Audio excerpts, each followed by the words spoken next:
வித்யா முருகனோட கல்யாணத்தில் ரோகிணியோட குட்டி வெளுக்க போகுதுன்னு நீங்கள் விரும்புனீங்கன்னா இந்த சேனலுக்கு லைக் பண்ணுங்கள். வாங்க வீடியோக்குள்ளே போகலாம்.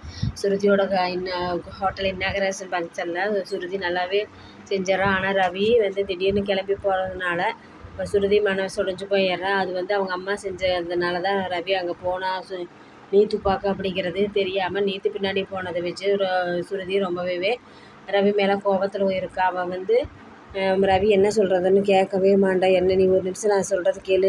நான் அங்கேருந்து போனதுக்கு காரணத்தை நீ தெரிஞ்சிட்டின்னா அப்புறம் வேணால் நீ என்கிட்ட சண்டை பண்ணு, நான் எல்லாமே பார்த்துக்கிறேன் அப்படின்னு சொல்லி கேட்குறப்ப, இல்லை நீ சொந்தக்காரங்க கூட எவ்வளோ நேரம் இருந்துட்டு போனாங்க, நீ வேட்டு ஆளு மாதிரி நீ வந்தவொடனே போயிட்ட. அதனால் நீ எது சொன்னாலும் நான் கேட்க மாட்டேன். நீ இல்லாமல் நான் அந்த ஹோட்டல் நல்லபடியாக நடத்தி காட்டுறேன். நீ மட்டும்தான் இந்த உலகத்துலேயே நல்லா ஷெஃப்பா அப்படின்னு சொல்லிட்டு சுருதியை ரவிகிட்ட சண்டை எடுத்துக்கிட்டு, நீ இனிமேல் என் கூட கட்டில் படுக்காத, கீழே படுத்துக்கோ அப்படின்னு சொல்கிறா. ரவியும் நானும் இனிமேலும் கூட பேசலை அப்படின்னு சொல்லி 2 பேரும் சண்டை எடுத்துக்கிறாங்க. இந்த சண்டையில் மடியும் இந்த சண்டையை பெருசு பண்ணுறதுக்காகவே சுருதியோட அம்மாவும் அப்பாவும் விஜயாவை போய் பார்த்து, நீங்கள் உங்கள் பையனை கண்ட்ரோல் பண்ணி வச்சுக்கோங்க, இல்லாட்டி அவளோட வாழ்க்கை வீணாக போயிடும். அவள் ரொம்ப கோபக்காரி, இப்போ பார்க்குறதுக்கு தான் இப்படி இருப்பா, திடீர்னு கோவப்பட்டாலுன்னு என்ன நடக்குன்னு தெரியாது. உங்கள் பையன் நல்லா இருக்கட்டும்னு சொன்னதானே என் பையன் ஃபுல்லாக ஹோட்டல் ஆரம்பிச்சிருக்கிறேன். நீ உங்கள் பையன் போய் வேறு பக்கம் கை நீட்டி சம்பளம் வாங்கிட்டு இருந்தால் நல்லாவா இருக்குது. ஒரு முதலாளியாக இருக்கிறத நாங்கள் ஆசைப்படுறோம், போய் வேலைக்காரனாக இருக்கிறது நாங்கள் ஆசைப்படலை. என் பிள்ளையும் அதை தான் நினைக்கிறா அப்படின்னு சொல்லிட்டு போய் கேட்டோன்னே விஜயாவுக்கு கோபம் சுருதியும் ரவியும் தனித்தனியாக கூப்பிட்டு பேசுகிறா. ஆனால் ரவி தப்பாக புரிஞ்சுக்கிட்டு சுருதிக்கிட்ட, நீ எப்படி எங்கள் அம்மாக்கிட்ட போய் என்னை பற்றி எதுவும் சொல்லலாம், நீ என்னை ரெக்கமெண்டு கால் கூட்டிகிட்டு வரையா அப்படின்னு சொல்லிட்டு நான் ஒரு நிமிஷம் என்ன சொல்கிறேன்னு கேட்க வரமாட்டேங்கிறேன், நீ எல்லாம் இதா அப்படின்னு சொல்லிட்டு 2 பேர்த்துக்கு சண்டை நடக்க ஆரம்பிச்சிருது. சுருதி மீனாகிட்ட, நீங்கள் ஆன்லைன் பிஸ்னஸ் பண்ணுங்க அப்படின்னு சொல்லி பேசுகிறா. என்னது ஆன்லைன் பிஸ்னஸ், எனக்கு ஒன்றும் புரியல அப்படின்ட்டு. ஆமாம், இப்போ நானேவே ஆன்லைனில் நம்ம ஹோட்டலை பற்றி விளம்பரத்தை போட்டோன்னா நாளைக்கு எல்லாம் ஆன்லைன்லேயே கேட்பாங்க. நம்ம கொண்டு டெலிவரி பண்ணுறதுக்கு மட்டும் ஒரு நல்ல ஆளாக பார்த்து வச்சுட்டோம்னா 10 மினிட்ஸ் இல்லை ஆர்டரும் கிடைக்கும்னு சொல்லி நம்ம போட்டோம்னா நல்லாவே வியாபாரம் ஓடும். அதனால் நான் அப்படி பண்ணுறேன். அதே மாதிரி நீங்கள் பூவத்தை செய்யுங்க அப்படின்னு சொல்கிறப்ப, ஃப்ரூட்ஸ் புக்கேவும் செஞ்சிங்கன்னா நீங்கள் நல்லாவே பிஸ்னஸ் டெவலப் ஆகலாம் அப்படின்னு சொல்லி சுருதி ஐடியா கொடுத்தானே. இதுக்கு முத்துவும் மீனாவும் சம்மதிக்கிறாங்க. சரி பண்ணுறேன் அப்படின்னு சொல்கிறாங்க. அதை விஜயா கேட்டுக்கிட்டு, பாரு இவங்கெல்லாம் இப்போ எல்லாம் பிச்சைக்காரியெல்லாம் இப்போ நல்ல நிலைமைக்கு ஆளாகிற, ஒவ்வொரு தொழிலையும் முன்னேறி வர்றா. இவன் நீ மலேசியாக்காரி கோடீஸ்வரின்னு சொல்லிட்டு இப்போ பிச்சைக்காரனையாட்டம் வாழ்ந்துட்டுருக்குறா. ஏதாச்சும் தொழிலில் முன்னேற்றம் இருக்குதா ஒன்று, எல்லாமே என் பையனால் இவ வாழ்ந்துட்டுருக்குறா. இவன் ஏதாச்சும் எதில் முன்னேறி வர்றா அப்படின்னு சொல்லிட்டு ரோகிணியை விஜயா திட்டிகிட்ருக்குறா. முத்து மீனா இப்போனாச்சும் எங்கள் அம்மா உன்னை பாராட்டினாங்கிற, அது சந்தோஷந்தான்.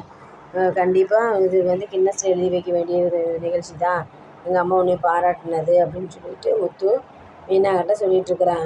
வேலையை என்னமோ பாடுறான், வயிற்றுச்சத்தில் கொட்டாத, நீ பொண்டாட்டி ரொம்ப பிஸ்னஸில் முன்னேறி வர்றான்னு நீ நினைக்காத, அதை விட என் பையன் நல்லாவே இருக்கா அப்படின்னு சொல்லிட்டு மனோஜுக்கு தலையில் தூக்கி வச்சுட்டு விஜயா ஆடிட்டுருக்குறா. விஜயா மனோஜை ரொம்பவே பெருமையாக நினைக்கிறப்ப, ஆனால் மனோஜ் படித்த முட்டாளாகவே தான் இருக்கிறார், அறிவாளியாகவே இல்லை. முத்து படிக்காட்டியும் கூட அறிவாளியாக நல்ல என்னென்ன விஷயம் எப்படி செய்யணுன்ட்டு அவனுக்கு தெரியுது.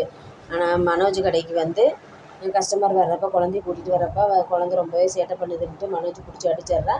அந்த குழந்தையோட அம்மா சாபம் கொடுத்துட்றாப்பி, உனக்கு குழந்தையே பிறக்காது அப்படின்னு சொன்னானே. மனோஜுக்கு ரொம்பவே கவலை வந்துடுது, என்னடா இப்படி சாபம் கொடுத்துட்டாங்களேன்ட்டு.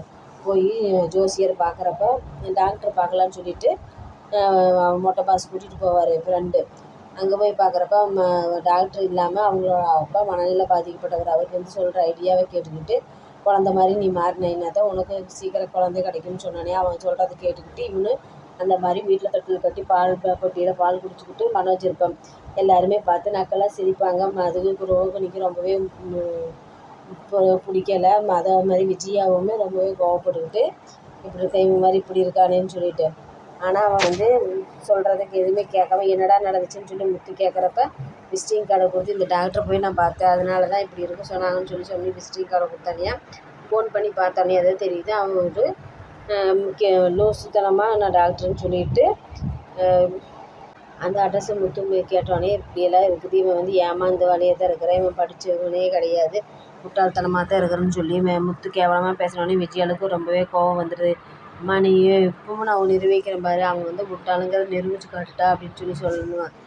நீ வந்து ஆனால் அப்போது நீ வந்து எதுவுமே பேசாமல் இருந்தீனாவே போதும், நான் முட்டாளுங்கிறத நிரூபித்து காட்டுவேன்னு சொல்லிட்டு முத்து சொல்கிறா. சரி என்னன்னு சொல்லு அப்படின்னு சொன்னோன்னே டேபிள் மேலே ஒரு டம்ளர் தண்ணி வச்சுட்டு அந்த தண்ணி எடுக்க முடியாத மாதிரி முத்து நடிக்கிறா. அது வந்து விசுக்குன்னு தூக்கி எடுக்கிறப்ப எடுக்க முடியலையாட்டிருக்குது அப்படின்னு நினச்சிட்டு அவன் வெயிட்டாக என்ன பொருள் எடுக்கிற மாதிரி அவனாச்சும் எடுத்து கீழே விழுந்துருவான். அதை எல்லாருமே சிரிச்சுட்டு போவா. பார்த்தியா அவள் படித்த முட்டாளுங்கிற நான் நிரூபிச்சிட்டு பார்த்தியா, அவள் என்றைக்குமே இப்படி தான் படித்த அறிவாளி மாதிரியே இருக்க மாட்டான், படிக்காத முட்டாளாத்தான் இருப்பான் அப்படின்னு சொல்லிட்டு முத்து சொன்னோன்னே விஜயாவுக்கு ரொம்பவே கோவம் வந்துடுது. எல்லாருமே ஆட்டத்தை கலைங்க, எங்கள் அம்மாவுக்கு ரொம்ப கோவம் வந்துருச்சுன்னு இதுக்கு மேலே என்ன பண்ணுவாங்கன்னு தெரிஞ்சுட்டு எல்லாருமே அவங்கவுங்க திசையில் எஸ்கேப் ஆகி போயிடுறாங்க.